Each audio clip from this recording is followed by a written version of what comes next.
నమస్తే, తెలుగు రాజ్యంకి స్వాగతం. నేను మీ సంధ్య.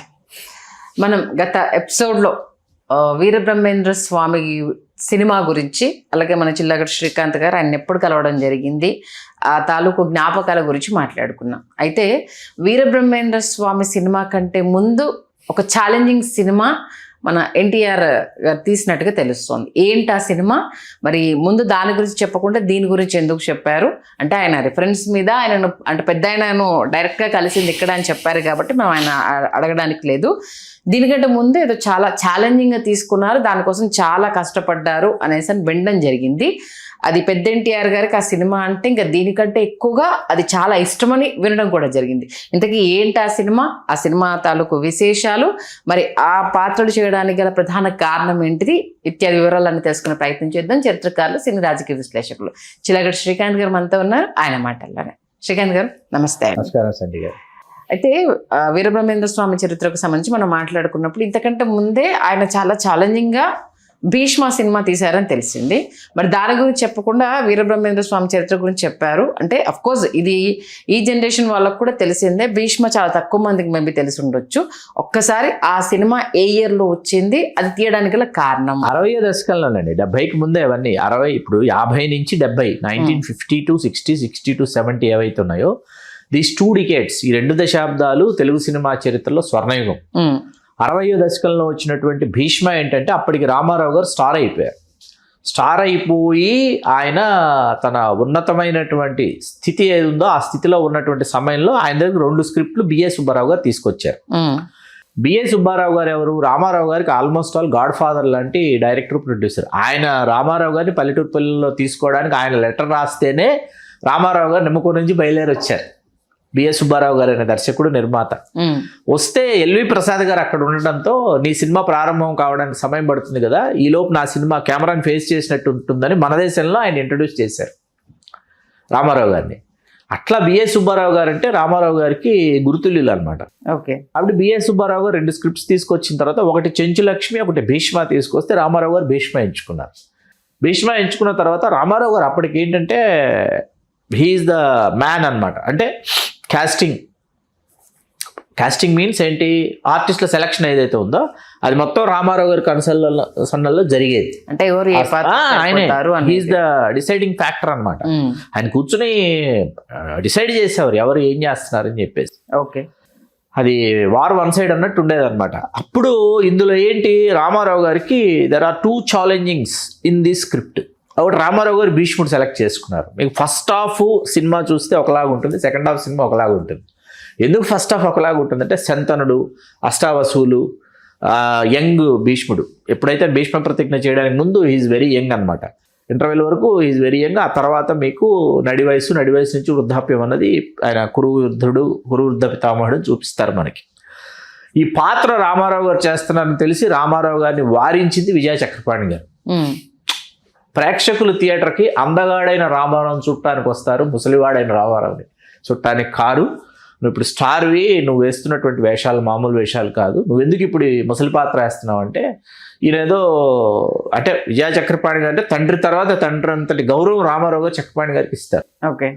అని రామారావు గారు ఏదో అలక్కదిలాగా నటుడు అన్న తర్వాత అన్ని పాత్రలు వేయాలి కదా, అది కదా ఇది కదా ఏదో చెప్పారు. అప్పుడు ఇది పర్టికులర్ గా ఉండేది కదా, హీరోయిజము ఉండాలి, అందంగా కనిపించాలని. అది అప్పటి నుంచి స్టార్ట్ అయింది కదా. అంటే వీళ్ళు అందగాళ్ళు కదండి, అందగాళ్ళు కదా అయింది. రామారావు గారు కూర్చుని ఆయనకు 2 ఛాలెంజ్లు కనిపించాయి. ఒకటి, కృష్ణుడి పాత్ర ఎవరు వేయాలి. ఓకే. 2, దుర్యోధనుడు ఎవరు వేయాలి అని వచ్చిన తర్వాత ఏంటి, అప్పటికి సీతారామ కళ్యాణంలో ఆయనే రామారావు గారే హర్నాథ్ గారిని ఇంట్రడ్యూస్ చేశాడు రాముడిగా. రామారావు గారికి ఏంటంటే అందరూ బయట మాట్లాడుకునే విషయాలన్నీ చాలా నాన్ సెన్స్ మాట్లాడతారు. రామారావు గారు వాళ్ళని దొక్కేశారు, వీళ్ళని దొక్కేశారు, ఇవన్నీ ట్రాష్. ఎందుకంటే ఆయన ఇంట్రడ్యూస్ చేసిన హర్నాథ్ గారిని, నా తర్వాత రాముడైనా కృష్ణుడైనా హర్నాథ్ సోదరుడు హర్నాథ్ బాగుంటాడు అని రామారావు గారు నమ్మారు.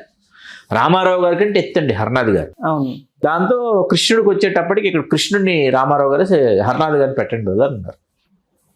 కృష్ణుడి పాత్ర పెట్టి, కృష్ణుడికి అష్టభార్యలతో ఒక మంచి సాంగ్ ఉంటుంది, కృష్ణుడికి సంబంధించి ఒక వృత్తాంతం ఉంటుంది, ఇన్ని ఉంటాయి భీష్మ సినిమాలో, అవన్నీ కూడా వారి మీద చేయండి బాగుంటాయని రామారావు గారే. ఇక్కడ దుర్యోధనుడికి వచ్చేటప్పటికి గుమ్మడి గారు చేద్దామని అనుకున్నారు. ఎందుకంటే రంగస్థలం మీద దుర్యోధనుడు చేయటంలో గుమ్మడి గారు అద్భుతమైనటువంటి ఆర్టిస్ట్, చాలా మందికి తెలియదు ఆ విషయం. ఓకే. ఎందుకు, ఆయన మాధవపెద్ది వెంకటరామయ్య గారు శిష్యుడు. తెనాలికి సంబంధించిన మాధవపెద్ది వెంకటరామయ్య గారు రంగస్థల నటుడు. దుర్యోధనుడు వేయడంలో ఆయన ఎక్స్ట్రాడినరీ ఆర్టిస్ట్. ఆయన తర్వాత ఆచంట వెంకటరత్న నాయుడు గారు. ఆచంట వెంకటరత్న నాయుడు గారి శైలి ఏదైతే ఉందో దుర్యోధనుడి శైలి, అది రామారావు గారు ఆ శైలిలో యాక్ట్ చేస్తున్నారు. ఆ విషయం రామారావు గారు ఆచంట వెంకటరత్న నాయుడు గారు ఉండంగానే తానా సభల్లో కావచ్చు, తెలుగు మహాసభల్లో కావచ్చు, బోల్డ్ సార్లు రామారావు గారు చెప్పారు. వారిని సన్మానించారు కూడా ఆచంట వెంకటరత్న నాయుడు గారు. ఇప్పుడు ఇక్కడ ఎవరు వేయాలి అని ఆలోచించి రామారావు గారు కాదు నేను కాదు, గుమ్మడి కాదు, ఇది ఎవరో వేయాలి, ఇంకెవరో వేయాలి, ఎవరో వేయాలని తెనాలికి అంటే అదే ప్రాంతానికి చెందినటువంటి ధూళిపాళ గారిని పరిచయం చేశారు. ఓకే. దుర్యోధనుడి పాత్రతో ధూళిపాళ గారు పరిచయం అయ్యారు భీష్మ సినిమా ద్వారా. ఆయన పరిచయం అయ్యి మన దుశ్శాసనుడేమో జగ్గారావుని పరిచయం చేశారు. దుశ్శాసనుడిగా విలన్ జగ్గారావు ఉంటారే, ఆయన్ని ఆ పాత్రకి వేయించారు. చాలా బాగా చేశారు ధూళిపాళ గారు. చాలా మందికి ఏంటంటే ధూళిపాళ గారు అద్భుతంగా దుర్యోధనుడు చేశారా అన్న చాలా మందికి గుర్తు కూడా రాదనమాట. కర్ణుడిగా గుమ్మడి గారిని వేయించి రామారావు గారు ఏంటంటే హీఈస్ ద డిసైడింగ్ ఫ్యాక్టర్ అనమాట. ఆయన ఆ పాత్రను పోషించిన తీరు కావచ్చు, ఆ సమయానికి ఆయన స్టార్గా ఉన్నటువంటి సమయానికి ఒప్పుకోవడం కావచ్చు. వెరీ బిగినింగ్ సినిమాలు అష్టావసువులతో పాటు 8 మందితో పాటు ఆయన వస్తాడనమాట. పౌరాణిక పాత్రలో ఆయన అష్టావసువుల్లో ఒకటిగా నటించాడన్న విషయం చాలా మందికి తెలియదు. ఆయన చేశాడు ఆ పాత్ర, చాలా బాగుంటాడు ఆ పాత్రలో. ఇవన్నీ చేసిన తర్వాత సినిమా మార్నింగ్ షో విడుదలై విజయవాడ నుంచి ఫోన్ వచ్చింది. ఎక్కడికి వచ్చింది ఫోన్? విజయ స్టూడియోలో రామారావు గారు విజయవారి సినిమా షూటింగ్లో ఉన్నాడు. అక్కడికి వచ్చింది ఫోన్. సినిమా చాలా బాగుంది, పెద్ద హిట్. అసలు క్లైమాక్స్ సన్నివేశాల్లో మిమ్మల్ని గుర్తుపట్టలేకపోతున్నారు, అసలు ఎన్టీఆర్ అనే పాత్ర చేసిందని అందరూ ఆశ్చర్యపోతున్నారంటే చక్రపాణి అక్కడ పేపర్ చదువుకుంటూ కూర్చున్నారంట. పేపర్లో చదువుకుంటూ కూర్చుంటే గబగబా రామారావు గారు నాన్నగారు అసలు క్లైమాక్స్ అసలు నన్ను గుర్తుపట్టడం లేదంట, చాలా బాగుందని రిపోర్ట్లు వచ్చినాయి, అసలు క్లైమాక్స్ అని అంటే ఆయన తల కూడా ఎత్తకుండా గుర్తుపట్టకుంటే నువ్వు ఎందుకు వేయటం ఆ పాత్ర, ఒకటి చేత ఏం చేస్తే అయిపోయేది కదా. ఓకే. అంత సెటైరికల్ పర్సన్ చక్రపాణి. గుర్తుపట్టినప్పుడు నువ్వేస్తే ఏంటి, ఎవడేస్తే ఏంటి. ఎక్స్ట్రాడినరీ రామారావు గారి జీవితంలో. ఆయన భారతానికి సంబంధించి భీష్ముడు, దుర్యోధనుడు, కృష్ణుడు, కర్ణుడు, ఆయన వెయ్యని పాత్రలు ఏవి చెప్పండి. అర్జునుడు ఎన్ని పాత్రలు వేశాడు, భీముడు, ఆయన వేసినన్ని పాత్రలు భారతానికి సంబంధించి ఎవరూ వేయలేదండి. వాటిని తీసుకుని మీ థీసిస్లు చేయొచ్చు, ఎంఫిల్ చేయొచ్చు, పిహెచ్డి థీసిస్లు చేయొచ్చు. పరంగా ఆ పాత్రల్ని పోషించాలండి. పైగా ఏంటి, అవేమైనా అట్ట కిరీటాలు లేకపోతే అట్టగదలు ఇవి కాదు. ఆయన మొత్తం ఒరిజినల్ చేయించుకుని వేసుకుని తిరిగేవాడు అనమాట ఆయన. ఏది ఇప్పుడు షార్ట్ గ్యాప్ ఉంటుంది అనుకోండి, షార్ట్ గ్యాప్ లో కూడా ఇలా తీసి ఇలా పక్కన పెట్టరు. ఓకే. షార్ట్ గ్యాప్ లో 1 గంట ఉందండి లైటింగ్ చేయడానికి, టైం ఉంది అంటే కూడా తీయడు ఆయన. అలాగే ఉంటాడు, ఆ పాత్రలోనే ఉంటాడు ఆయన. అది రామారావు గారి శైలి కదా. అవుట్పుట్ మాట్లాడుకుంటున్నాం కదా, అద్భుతం అనేది ఎందుకంటే మాట్లాడుకుంటున్నాం కదా. ఎంతమంది చేసినా ఆయన వేరు అనేది అందుకే కదా వస్తుంది. ఎందుకంటే ఆ కిరీటం తీసినా ఆ కాసేపు రిలాక్స్ అయినా మైండ్ డైవర్ట్ అవుతుంది అన్న ఆలోచన చాలా తక్కువ మందికి కదా ఉండేది. అంటే స్టార్ట్ చేస్తే యాక్షన్ కెమెరా అంటే నటన వచ్చేస్తుందిలే అనేసి అని అనుకునే వాళ్ళు చాలా మంది ఉంటారు. బట్ ఉన్నంతసేపు ఆ పాత్ర మనది అనుకునే వాళ్ళు ఎంతమంది ఉంటారు. ఆయన అసలు ఆ కృష్ణుడు అనేటప్పటికి కృష్ణావతారం గురించి మాట్లాడుకోవాలి మనం. ఆయనకి ఏంటంటే కృష్ణుడిని చూస్తూ శ్రీకృష్ణ పాండవ్యంలో కృష్ణుడు వేసి అవన్నీ చూస్తూ, ఇందులో ఆయనకేంటి భీష్మలో ఎప్పుడైతే ఆయన హర్నాథ్ గారికి అష్టభార్యలు ఇవన్నీ సాంగ్ పెట్టాడో కంప్లీట్ కృష్ణావతారం చేయాలని అనిపించింది రామారావు గారికి. అప్పుడు పుండరీకాక్షి గారు చెప్పారు మొత్తం కృష్ణావతారం చేయాలని ఉంది అని. కృష్ణావతారం పుండరీకాక్షి గారు, దేవివర ప్రసాద్ గారు నాన్నగారు తిరుపతి గారు వాళ్ళిద్దరు నిర్మాతలుగా పెట్టి ఆ సినిమా చేశారు కృష్ణావతారం. సత్యనారాయణ గారు అసలు దుర్యోధనుడు వెయ్యటానికి ఎస్వి రంగారావు గారు కారణం చాలా మందికి తెలియదు. ఓకే. కృష్ణావతారానికి సంబంధించి రామారావు గారు అనుకుని దుర్యోధనుడు రంగారావే వెయ్యాలి బ్రదర్. రామారావు గారికే ఇన్స్పిరేషన్ దుర్యోధనుడి విషయంలో రంగారావు గారు. ఎందుకు పాండవనవాసం అది చూసే దుర్యోధనులో హీరో ఉన్నాడని కృష్ణ పాండవ ఏం చేసింది, ఇందులో రంగారావు గారి చేత వేయిద్దాం మనం అని చెప్పి పుండరీకాక్షి గారిని పంపిస్తే రాయబారం ఎవరి పాయింట్ ఆఫ్ వ్యూలో స్క్రిప్ట్లో రాశారని అడిగాడంట. రాయబారం కృష్ణుడి పాయింట్ ఆఫ్ వ్యూలోనే ఉంటుందంటే, అంటే రామారావు దుర్యోధనుడు వేస్తే దుర్యోధనుడి పాయింట్ ఆఫ్ వ్యూలో రాయబారం ఉంటుంది మీరు కృష్ణ పాండవ సినిమాలో. ఇప్పుడు మీరు కృష్ణావతారం తీసినా కృష్ణావతారంలో కృష్ణుడి పాయింట్ ఆఫ్ వ్యూలో రాయబారం ఉంటుంది, దుర్యోధనుడి పాయింట్ ఆఫ్ వ్యూలో ఉంటేనే నేను యాక్ట్ చేస్తా అని చెప్పాడు. పుండరీకాక్షయ్య గారు వచ్చి ఆయన పాయింట్ ఆఫ్ వ్యూలో ఉంటేనే రాయబారం సీన్ ఆయన యాక్ట్ చేస్తాను అంటున్నాడు. మరి ఏం చేద్దాం అంటే రామారావు ఇలా తలోపి అలా తలోపి ఇలా ఇలా ఇలా వచ్చి బ్రదర్ సత్యనారాయణ చేత వేయించేద్దాం, వేసేటి సత్యనారాయణ అన్నాడు. ఆయన అక్కడ ఉన్నాడు. ఆయన ఒప్పుకోకపోవడం వల్ల సత్యనారాయణ గారు ఎంటర్ అయ్యారు. సత్యనారాయణ గారు భయపడిపోయాడు. ఆయన అన్నగారు నేను వేయడం ఏంటి దుర్యోధనుడు, ఆయనను మీరు వేసి మీరిద్దరూ దానికి ప్రాణం పోసేశారు, నేను వేయడం అంటే ఏం పర్వాలేదు బ్రదర్, మేము ఉంటాం కదా, మేమే కదా చేస్తున్నాం, చేసేయండి అని చెప్పేసి సత్యనారాయణ గారు చేయించేశారు. మీకు శ్రీకృష్ణ అవతారం ఎప్పుడు విడుదలైనా అండి, ఏది సెకండ్ రన్లు, థర్డ్ రన్లు, ఫోర్త్ రన్లు మేము చూసేనాటికి అప్పుడు రిలీజ్ అయిపోయి తర్వాత కదా సినిమా మళ్ళీ రిలీజ్ అయితేనే కదా మేము వెళ్ళి థియేటర్లలో చూసాము. ఒక వాల్ పోస్టర్ ఉండేది ఎక్కడికి వెళ్ళినా, అదేంటంటే రామారావు గారు సెంటర్లో నించుని ఉంటారు, ఇటువైపు దుర్యోధనుడు సత్యనారాయణ, ఇటువైపు అర్జునుడిగా రామకృష్ణ, ఈయన మీద వచ్చి వేసి ఉంటాడు ఈయన శ్రీకృష్ణ అని చెప్పేసి. ఈ వాల్ పోస్టర్ కామన్ అనమాట. ఆ సమయానికి రామకృష్ణ గారు ఒకరు, హర్నాథ్ గారు ఒకరు, శోభన్ బాబు గారు, వీళ్ళు వరుసగా పరిశ్రమకు వచ్చినటువంటి ఆర్టిస్టులు.